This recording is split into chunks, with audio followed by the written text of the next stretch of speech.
Ganito ang bagong kasunduan na gagawin ko sa kanila sa darating na panahon, sabi ng Panginoon. Ilalagay ko ang aking mga utos sa puso nila at itatanim ko ang mga ito sa kanilang isipan.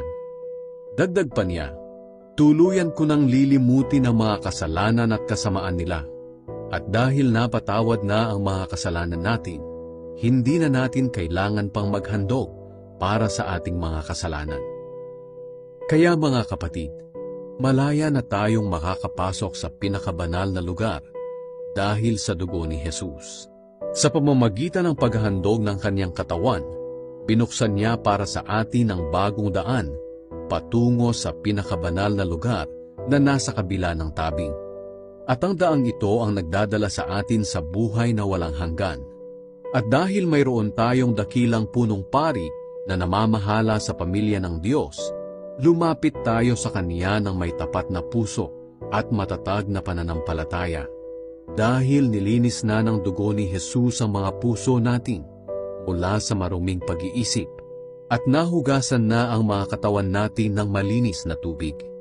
Magpakatatag tayo sa pag-asa natin at huwag tayong mag-alinlangan dahil tapat ang Diyos na nangako sa atin. At sikapin nating mahikayat ang isa't isa sa pagmamahalan at sa paggawa ng kabutihan. Huwag nating pababayaan ang mga pagtitipon natin, gaya ng nakaugalian na ng ilan. Sa halip palakasin natin ang loob ng bawat isa, lalo na ngayong nalalapit na ang huling araw. Sapagkat kung sasadyain pa nating magpatuloy sa paggawa ng kasalanan, pagkatapos nating malaman ang katotohanan, wala nang handog na maiaalay pa para mapatawad ang mga kasalanan natin. Tanging ang nakakatakot na paghuhukom at nagliliyab na apoy ang naghihintay sa mga taong kumakalaban sa Diyos.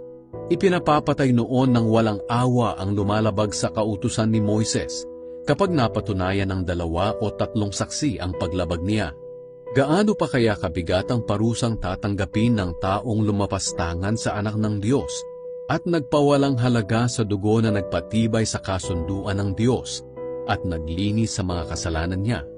Talagang mas mabigat ang parusa sa mga taong ito na humamak sa maawaing banal na espiritu. Sapagkat kilala natin ang Diyos na nagsabi, "Ako ang maghihiganti, ako ang magpaparusa." At mayroon ding nakasulat na ganito, "Hahatulan ng Panginoon ang mga taong sakop niya. Kakilakilabot ang kahihinatnan ng mga hahatulan ng Diyos na buhay." Alalahanin niyo ang nakaraang panahon. Noong una kayong naliwanagan, dumaan kayo sa matinding hirap, pero tiniis niyo ito at hindi kayo nadaig. Kung minsan inaalipusta kayo at pinag-uusig sa harapan ng mga tao, at kung minsan na may dinadamayan niyo ang mga kapatid na dumaranas ng ganitong pagsubok, dinadamayan niyo ang mga kapatid na nakabilanggo, at kahit inagawan kayo ng mga ari-arian, tiniis niyo ito ng may kagalakan, dahil alam ninyong mayroon kayong mas mabuting kayamanan na hindi mawawala kailanman. Kaya huwag kayong mawawala ng pananalig sa Diyos, dahil may malaking gantimpalang nakalaan para sa inyo.